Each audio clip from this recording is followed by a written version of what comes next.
दोस्तों, मैं आचार्य रविंद्र अध्यात्म अवेयरनेस पर आपका स्वागत करता हूं। दोस्तों, आज आप अगर नए घर बनाने जा रहे हैं, चाहे वो किसी भी दिशा का हो, तो किन किन बातों का रखें ध्यान।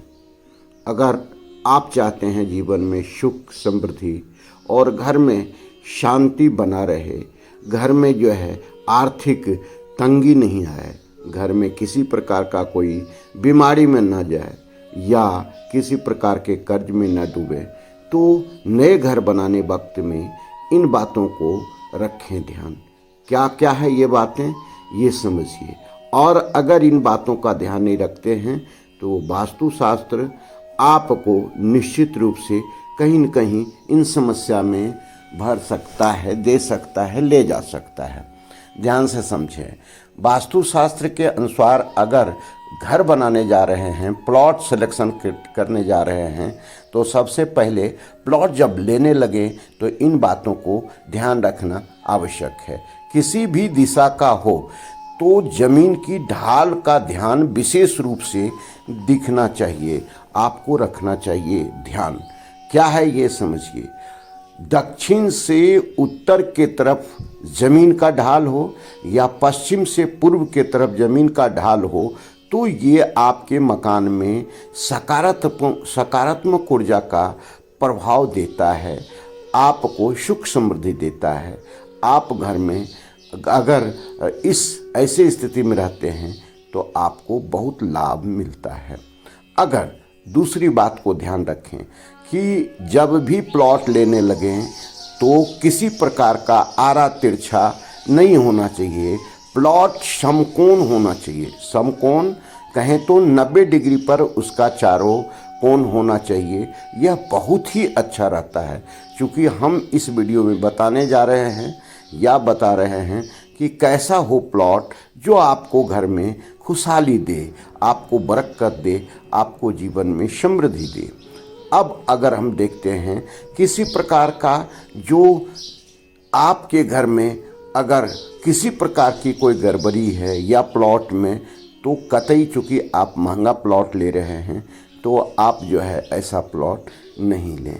अब देखना है कि घर के आसपास जो है वह क्या है, कोई श्मशान ना हो, कोई गड्ढा इत्यादि दक्षिण दिशा में नहीं हो, नदी नाला नहीं हो, या यूं कहें मंदिर जिसकी छाया आप पर पड़ता हो, बहुत बड़ा वृक्ष जिसकी छाया आपके ऊपर पड़ता हो, तो ऐसा नहीं लें। चर्च या कहें किसी प्रकार का जो है सो मस्जिद इत्यादि ना हो, तो ये चूँकि अच्छा इफेक्ट नहीं देता है। ऐसा भी ध्यान रखना है कि जब भी कोई प्लॉट लेने लगे तो आसपास का वातावरण खुशहाल हो। अगर उत्तरमुखी है तो उत्तर के तरफ अगर आपका खुला मैदान हो तो बहुत अच्छा है, लेकिन यही अगर दक्षिण के तरफ, दक्षिण के दिशा का मकान है तो खुला मैदान इत्यादि, पार्क इत्यादि ना हो तो बहुत ही अच्छा है। तो ये प्लॉट हो गया। अब ज़मीन भूमि का देखें, लेकिन क्या होता है आज के समय में कोई भूमि का परीक्षण नहीं करता, किसी प्रकार का कोई जो है वास्तु का विशेष रूप से उपयोग नहीं कर पाता है। तो भूमि परीक्षण में आपको देखना है कि आप 1.25 हाथ का भूमि जो है गड्ढा करें। अगर भूमि गड्ढा निकाला हुआ मिट्टी उसमें डालें, मिट्टी बच जाता है तो निश्चित रूप से आपके लिए समृद्धि वाला है। घट जाता है, नहीं भर पाता है यह गड्ढा, तो ये ज़मीन आपके लिए उपयुक्त नहीं है, ऐसा ज़मीन नहीं लेना है।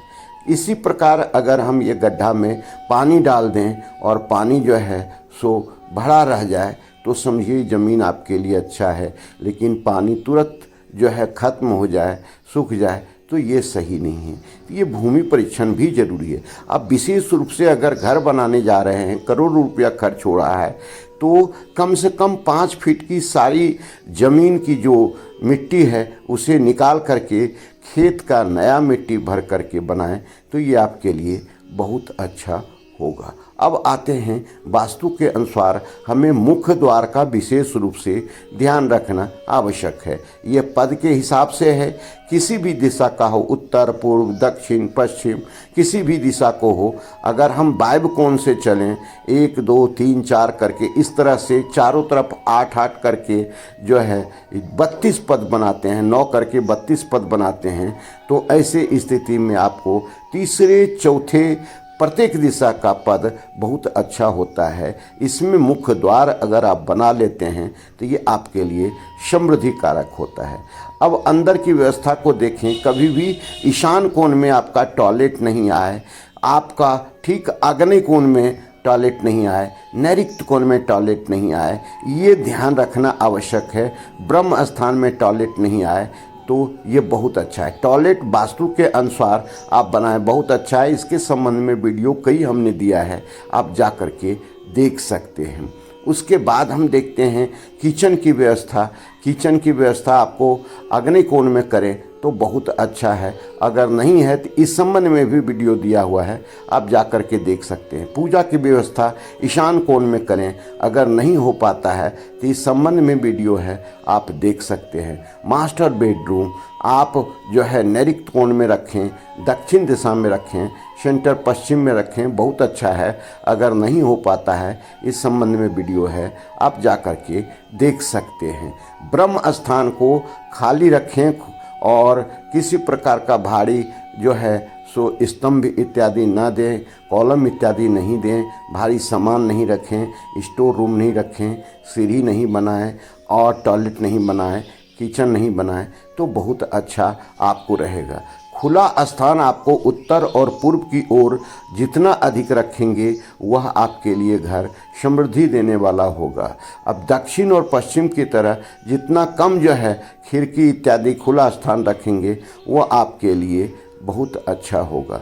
तो ध्यान से आप घर बनाएं तो आपको कई प्रकार का लाभ मिलेगा, इतनी समृद्धि मिलेगी। अगर इतना भी इसके अनुसार भी बना लेते हैं कि आप अपने धन दौलत को, खुशी को, सुखी को आप संभाल नहीं पाएंगे और अपार मिलेगा, कई नहीं कई पीढ़ियों तक मिलता रहेगा। नहीं तो कई प्रकार के दोष उत्पन्न करते हैं, जिससे आर्थिक तंगी आती है, बीमारियां आती है, झगड़े होते हैं, पति पत्नी का संबंध टूटता है, बच्चे अच्छे नहीं बन पाते हैं, आज्ञाकारी नहीं बन पाते हैं, ये सारी समस्याएं आती है। धन्यवाद, फिर मिलते हैं अगले वीडियो में। नमस्कार।